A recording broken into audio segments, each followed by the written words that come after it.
살면서 뭔가 좋은 것을 누리게 되면 아무래도 가족이 먼저 떠오르지 않습니까? 좋은 것을 먹어도 가족이랑 한번 같이 먹어야겠다. 좋은 것을 와봐도 가족이랑 같이 한번 또 와봐야겠다 하는 생각을 하는데, 우리 성도님들에게 있어서 가장 좋은 것이라고 할 수 있는 이 하나님의 사랑과 복음을 우리 가족들에게 좀 한번 전해보자. 우리가 먼저 가까이 있는 사람들을 먼저 한번 챙겨보자. 이런 차원에서 올해는 온 가족 초청 주일로 우리가 정하고 우리가 초대를 했는데, 아무쪼록 물론 가족의 등살을 못 이겨서 오셨겠지만 이 자리에 초대 응해주신 분들께 진심으로 감사를 드립니다.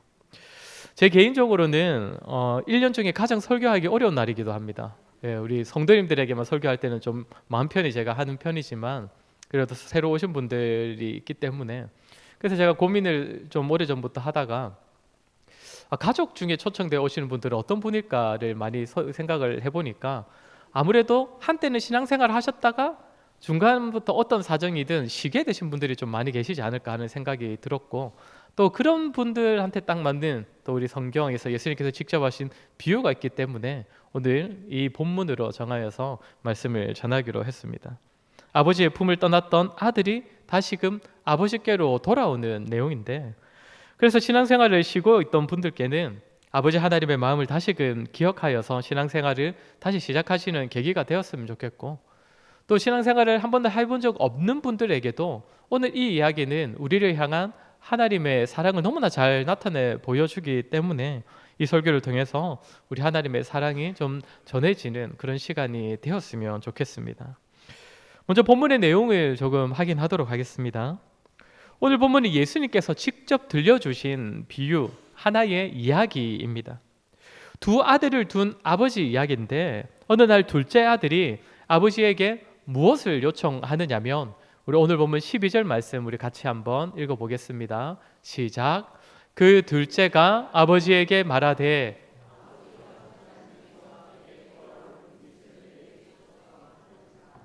아버지가 그 살림을 각각 나누어 주었더니, 여기 보면 둘째 아들이 아버지에게 아버지의 재산 중에 내게 돌아올 분깃 나의 몫을 미리 달라라고 요청을 합니다. 사실 이것은 굉장히 무례한 부탁 아니겠습니까? 내게 어차피 돌아올 분깃이라면 어떤 것을 말합니까? 유산을 말하는 것이지요. 어차피 나에게 나중에 물려주실 그 유산 지금 미리 땡겨주십시오 라고 말을 하는 것인데, 사실 이 말은 어떤 의미가 담겨 있는 겁니까? 나는 아버지보다 아버지의 재산에 더 관심이 많습니다. 이 말을 좀 더 안 좋게 보면 아버지가 빨리 죽고 그 재산만 빨리 남았으면 좋겠습니다 라는 의미로도 볼 수 있다는 것입니다. 당시 유대인들의 사회는 우리나라보다 더 심한 가부장적인 사회였는데, 그러면 아버지는 아들이 이렇게 말할 때 어떻게 반응하면 되겠습니까? 어디서 말도 안 되는 소리 하나냐면서 꾸짖고 집에서 아예 내쫓아 버리면 될 것입니다. 그래도 할 말이 없을 것입니다. 그게 당시 유대 사회의 보편적인 반응이었을 것인데, 오늘 본문에 나오는 아버지는 어떻게 반응을 합니까? 12절 끝에 보면 그 살림을 나누어 주었다라고 말하고 있습니다. 여기서 살림으로, 한글 성경으로는 살림으로 번역된 이 성경의 원래 단어는 생계, 생활이라는 의미의 단어입니다. 그러니까 오늘날처럼 은행에 저축되어 있던 돈을 빼서 아들에게 나누어 주었다 이런 의미가 아니라, 자기가 그대로 가지고 있으면 자기의 생계에 굉장히 도움이 되고 자기 생활에 보탬이 될 수 있는 것을 처분하여서 아들에게 주었다라는 말이 되는 것입니다. 그러니까 자기의 것을 많은 부분을 포기하여서 처분하여서 아들에게 나누어 주었다는 것이죠. 아마도 집이나 땅을 팔아서 일부분 그 값을 쳐서 아내들에게 나누어 주었을 것입니다. 아버지로부터 이렇게 재산을 나눠받은 둘째 아들은 어떻게 합니까? 13절을 보시면 그 후 며칠이 안 되어 둘째 아들이 재물을 다 모아가지고 먼 나라에 가서 거기서 허랑방탕하여 그 재산을 낭비하더니 라고 합니다. 둘째 아들은 아버지의 재산을 손에 넣자마자 얼마 지나지 않아서 먼 나라로 떠났다고 합니다. 그러니까 둘째 아들이 원했던 것은, 먼저는 아버지의 재산도 원했지만 또 하나는 이제 아버지의 간섭을 피하고 싶은 겁니다. 더 이상 아버지의 간섭, 아버지의 그 다스림을 받기 싫어서 재산을 받아가지고는 아주 먼 나라로 떠나버렸던 것입니다. 그런데 아버지를 그렇게 멀리 떠나버린 그 결과가 어떻게 드러나고 있습니까? 14절을 보면 모든 재산을 다 탕진하고서 궁핍해졌다라고 말하고 있습니다. 사실 이 결과는 너무나 당연한 것입니다. 아들은 아버지를 멀리 떠나면 아버지가 가지고 있던 것을 가지고 내가 멀리 떠나면 훨씬 더 좋은 생활을, 더 나은 생활을 할 수 있을 것이라고 여겼겠지만, 그런 판단을 할 수 있었던 근거가 무엇이겠습니까? 아버지의 집에 있을 때에 좋은 것들을 많이 누렸기 때문입니다. 그럼 그 좋은 것들은 다 어디서 온 것입니까? 아버지께로부터 온 것이지요. 그런데 이 둘째 아들은 아버지의 곁을 떠나버렸기 때문에 그 좋은 것은 얼마 지나지 않아서 다 바닥나 버렸고, 이제 그에게는 궁핍함만 남게 된 것입니다. 그래야 둘째 아들은 돼지를 치는 일을 하게 되었다라고 합니다. 이스라엘에게서 돼지라는 동물은 구약 성경을 보면 부정한 동물로 알려집니다. 그래서 1990년대까지만 해도 이스라엘에서는 돼지를 찾아볼 수가 없었다라고 합니다. 그 돼지를 기르는 사람이 없었다는 것이죠. 그런데 이 아들은 유대인임에도 불구하고 그 부정한 돼지를 어렸을부터 부정하다고 해서 본 적도 없고 거의 멀리 떨어져서만 봤던 그 돼지를 치는 일을 할 수밖에 없었고, 그 일을 하면서 돼지들이 먹는 열매로라도 배를 좀 채워보고자 그렇게 생각하지만 그마저도 쉽지 않았습니다. 둘째 아들의 삶이 점점 더 비참해져 가고 있는 것입니다. 그제야 둘째 아들은 자신의 아버지를 떠올립니다. 그리고는 아버지께로 돌아갈 생각을 하는데, 아마도 아버지께 돌아가려고 하니까 무엇이 먼저 떠올랐겠습니까? 자신이 떠나오던 날이 떠올랐을 것입니다. 그때 아버지에게 했던 그 무례한 말, 무례한 행동들. 그래서 내가 아버지께로 돌아는 가겠는데 내가 이제 뭔가 각오를 좀 보여야겠다, 그런 생각을 하면서 미리 아버지께 꺼낼 말들을 미리 연습을 해봅니다. 두 가지를 각오를 하는데, 우리 18절과 19절 말씀 우리 같이 한번 읽겠습니다. 시작. 내가 일어나 아버지께로 가서 이르기를, 아버지,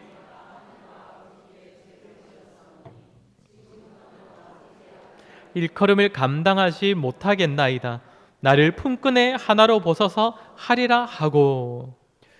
먼저는 내가 죄가 너무 커서 이제는 아버지의 아들이라 일컬음을 받지 못하겠습니다, 이 말을 먼저 꺼내야겠다 생각을 한 겁니다. 감히 다시 아버지의 아들로 받아달라고 하지도 못하고 그렇게 하시지 않아도 됩니다, 이렇게 말을 해야겠다라고 다짐을 한 것이죠.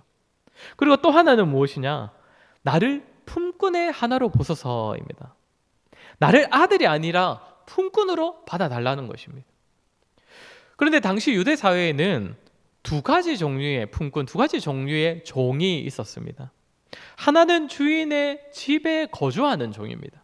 이 사람은 비록 종이지만 넓은 의미로 보면 그 집에 속한 사람입니다. 그 집 구성원으로 여겨지는 종이라는 것이죠. 그리고 다른 한 종류의 종은 집 밖에 거주하면서 필요한 일마다 불려가서 일하는 종입니다. 이 종은 그 집에 속하지 않은 종입니다. 일은 하지만 그 집에 살지도 않고 그 집 구성원으로 받아들여지지 않는 종입니다. 지금 둘째 아들이 자신을 품꾼으로 받아달라고 하는 것은 이 두 번째 종류의 종을 말하는 겁니다. 집에 속한 종이 아니라 집에 속하지 아니한 종, 속하지 못하는 종.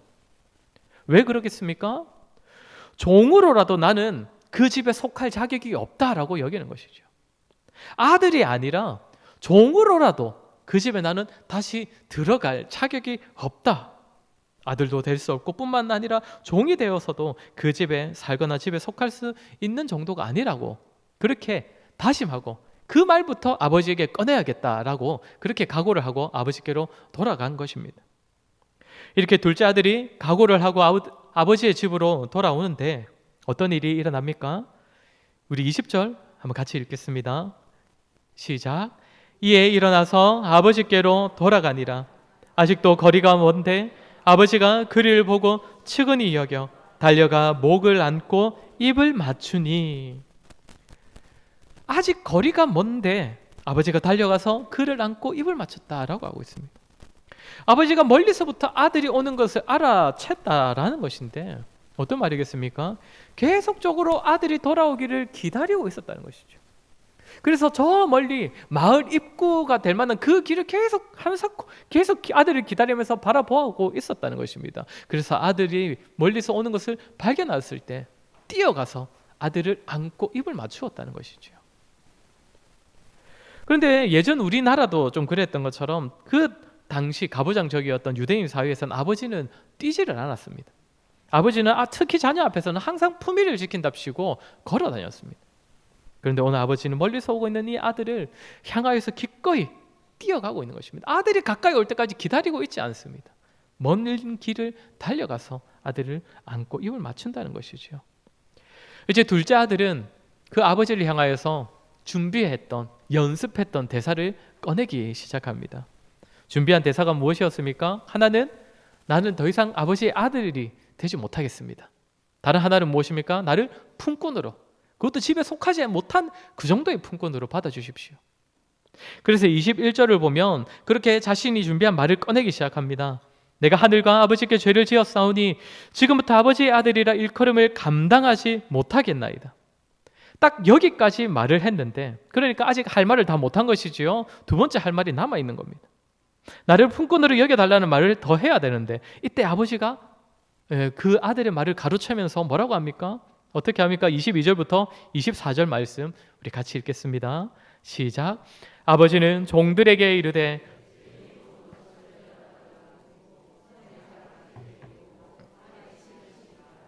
그리고 살진 송아지를 끌어다가 잡으라.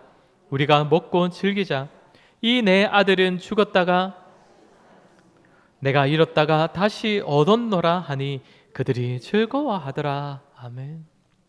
아들이 미리 연습한 그 준비한 대사를 다 내뱉지도 못했는데 아버지는 그의 두 번째 말을 기다리지도 않습니다.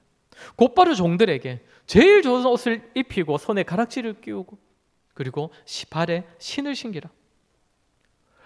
옷과 신발 그리고 장신구들은 특히 그 시대에는 그 사람의 신분이나 지위, 그 사람이 가진 권세를 상징합니다. 그러니까 아버지가 지금 어떻게 하는 겁니까? 더 이상 아버지의 아들이라는 신분을 감당하지 못하겠다라는 아들의 말을 듣자마자 더 이상 듣지도 않고 아버지는 둘째 아들이 자신의 아들임을 증명하는 좋은 옷을 입히고 가락지를 끼우고 신을 신기고 있다는 것입니다. 죄를 고하는 아들의 죄를 용서하는 정도가 아니라 그의 신분과 지위까지도 이전처럼 다시 자신의 아들로 다 회복시켜 주고 있습니다. 그러니까 아들이 돌아왔을 때 그래, 너가 정말 지은 죄가 많긴 많았지. 일단은 너가 그 죄값을 다 치러야 답은 몇 달이라도 집에서 품꾼으로 살면 내가 너를 다시 아들로 받아줄지 한번 생각해 볼 게가 아니라는 것입니다. 아들이 다시 아버지께로 돌아온 그 순간 아들이 잘못에 대한 값을 치르고 스스로 다시 자격을 취득하여서 아버지 집으로 들어온 그때가 아니라 아버지는 그냥 그 아들, 돌아온 아들을 받아주고 있다는 것이죠. 너가 스스로 다시 자격을 취득해서 집으로 들어오라가 아니라 아버지가 아들을 다시 집으로 들어오게 하는 것입니다. 내가 너를 다시 들어오게 할 것이다. 내가 다시 너의 지위와 명예를 회복시키고 너의 비참함들을 다시 가리고 내가 너를 받아주겠다. 이뿐 아니라 아버지는 또 무엇을 합니까? 살진 송아지를 끌어내라.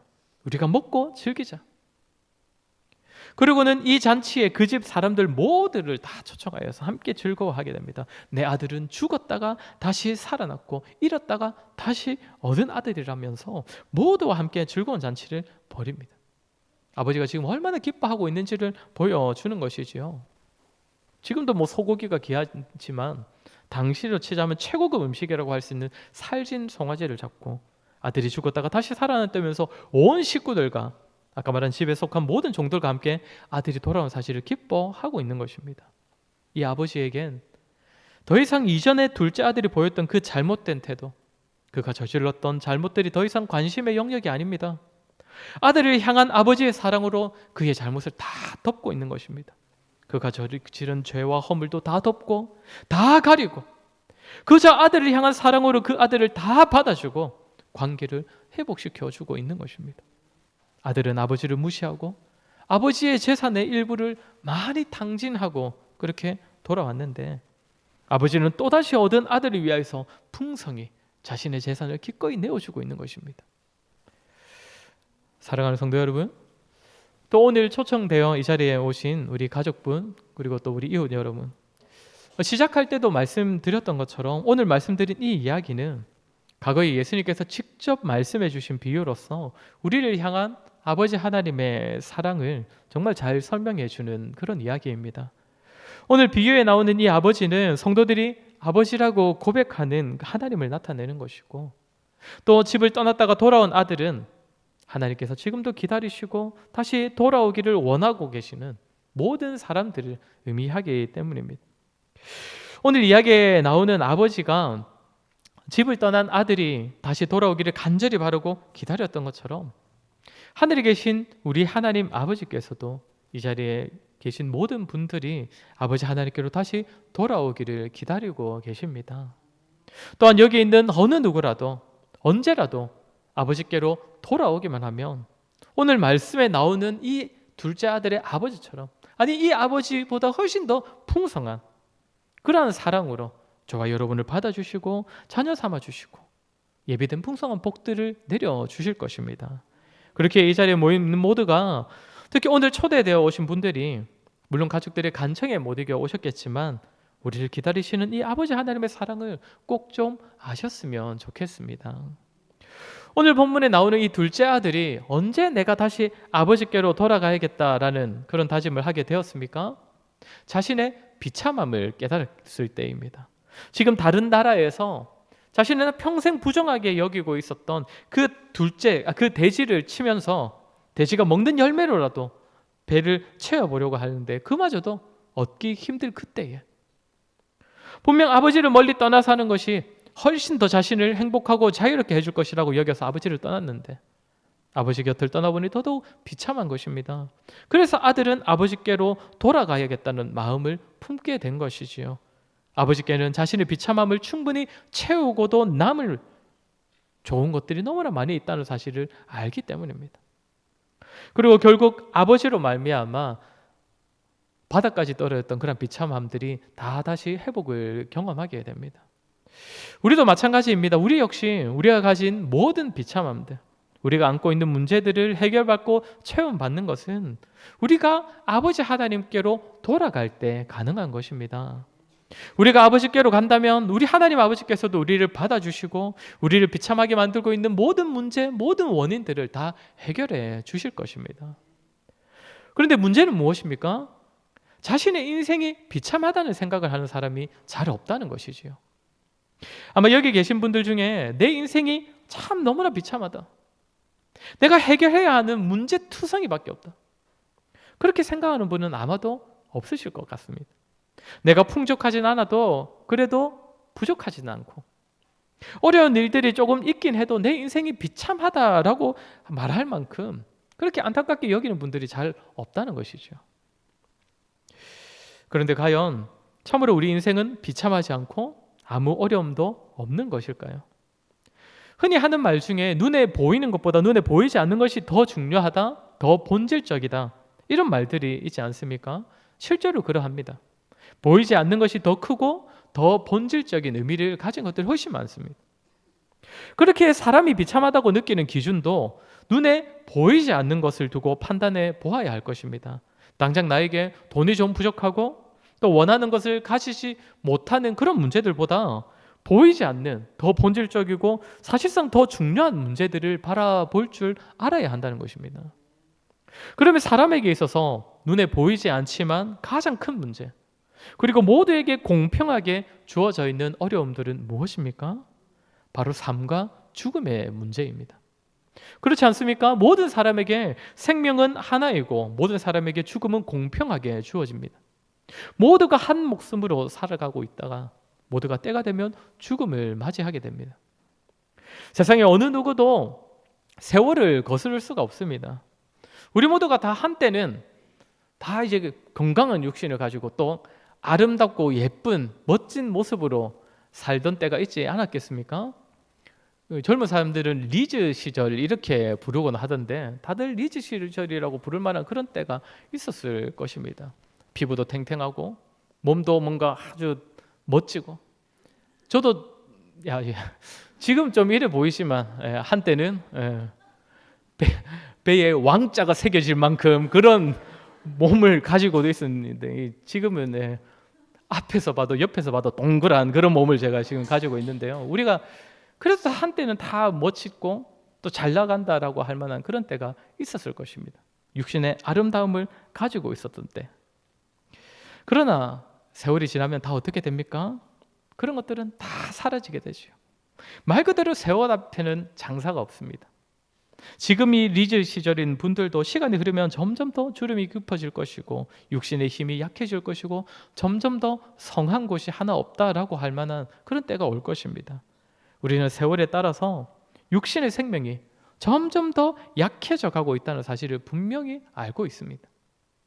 뿐만 아니라 이렇게 세월과는 상관없이 사건 사고로 인한 죽음이 또 우리에게는 언제 닥쳐올지도 모릅니다. 한 10년이 지났지만 세월호 참사도 있었고 그 이후에는 코로나가 있었지요. 그 뒤에는 이태원 참사가 있었고 또 작년 말에는 제주항공 여객기 추락까지. 정말 예기치 못한 사고로 목숨을 잃는 일들이 우리 주변에는 결코 적지 않게 발생하고 있습니다. 사실 이런 사고들은 우리에게도 언제 발생할지 모를 만한 그런 일들 아니겠습니까? 그렇게 사실 우리 모두는 언제 다가올지 모르는 그 죽음의 문제, 그러나 반드시 언젠가는 찾아올 이 죽음의 문제를 마냥 덮어두어서만은 안 됩니다. 모두가 반드시 겪을 문제, 모두가 벗어날 수 없는 그 죽음이 가져다주는 이 비참함을 우리는 다 해결받아야 한다는 것이지요. 성경은 이 비참함에 대한 분명한 해결책을 제시해 줍니다. 먼저 성경은 사람이 왜 이렇게 비참한 인생을 살게 되었는지부터 알려주는데 그 원인이 무엇이냐? 그것은 바로 죄입니다. 죄. 여기서 말하는 죄는 모든 사람이 본성적으로 가지고 있는 죄를 말합니다. 모든 사람은 눈에 보이는 행동으로 잘못을 저지르거나 때로는 마음에 악한 생각을 품게 되기도 하는데 이 모든 것은 사실 사람이 본성적으로 죄를 가지고 있다라는 사실을 잘 보여주는 증거입니다.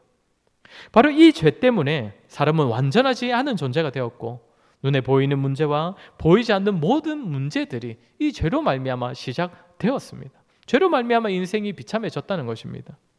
그리고 이 죄로 말미암는 대표적인 결과가 무엇이냐? 그것이 바로 육신의 죽음입니다. 그렇게 성경은 죄의 삭은 사망이다라고 분명하게 가르쳐 줍니다. 그런데 더더욱 무서운 사실은 무엇이냐? 이 땅에서의 육신의 죽음이 끝이 아니라는 것입니다. 성경은 육신의 죽음 이후에 사람이 가게 되는 분명한 두 갈래의 길이 있다라고 알려주고 있습니다. 하나는 생명의 길이라 불리는 길이고 다른 하나는 둘째 사망이라고 불리는 길입니다. 생명의 길은 천국에서 영원히 사는 것을 말합니다.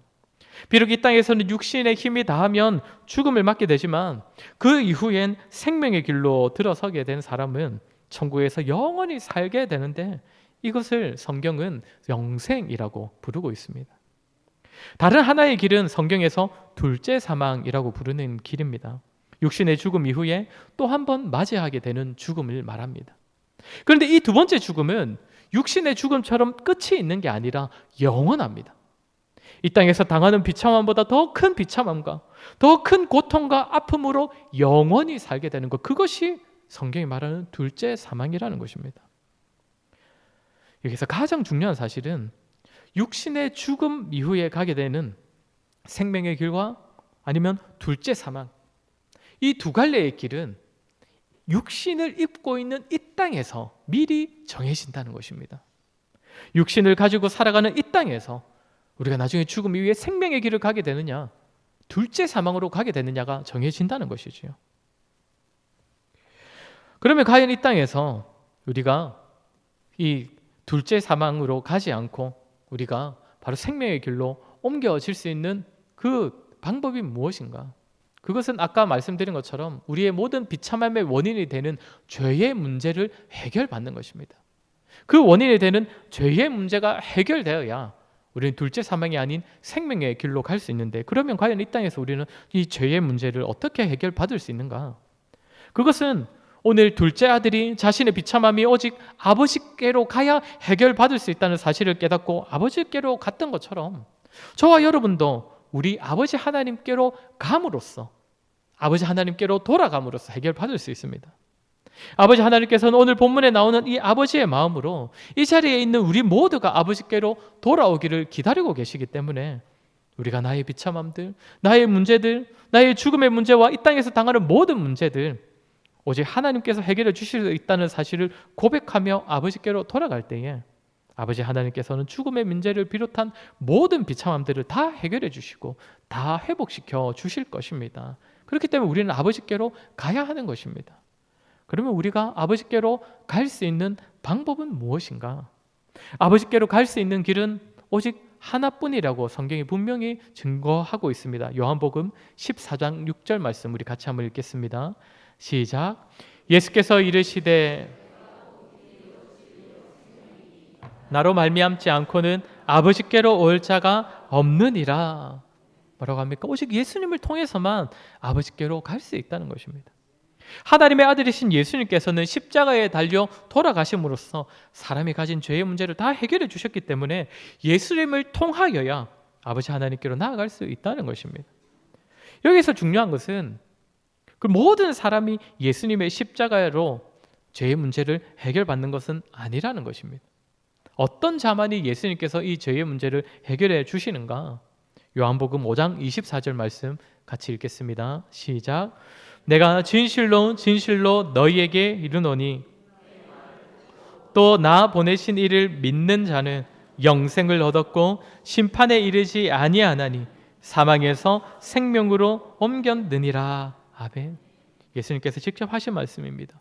예수님과 예수님의 말씀을 듣고 믿고 또 예수님을 이 땅에 보내신 아버지 하나님을 믿는 자는 아까 말했던 그 둘째 사망에서 영원한 생명으로 옮겨진다라고 말하고 있습니다. 그러니까 예수 그리스도와 아버지 하나님을 믿는 자가 예수님의 십자가로 인하여 죄의 문제를 해결받고 죽음이라는 이 비참함에서 벗어날 수 있다는 것입니다. 그렇게 사랑하는 성도 여러분, 또 이 자리에 초청되어 오신 우리 가족분들, 이웃분들, 이 사실을 기억하시고 믿으셔서 이 자리에 있는 우리 모두가 영원한 생명의 길로 초청받았으면 좋겠습니다. 특별히 이 자리에 있는 가족분들 중에 신앙생활을 했었지만 지금은 잠시 쉬고 계신 분들 있으시다면, 오늘 비유에 나오는 이 둘째 아들과 같은 분이 계시다면 여러분을 애타게 기다리고 계시는 우리 아버지 하나님의 음성을 이제는 들으시고 그 음성에 응답하시는 그러한 여러분들이 되셨으면 좋겠습니다. 오늘 이 자리에 모인 우리 모두가 예수님을 믿으심으로써 죄의 문제를 해결받아 영생에 이르시고 이 땅에서도 주로 말미암는 복을 풍성히 받아 누리는 자들 되시기를 주의 이름으로 간절히 소원합니다. 우리 시간 찬송하겠습니다. 찬송가 287장입니다.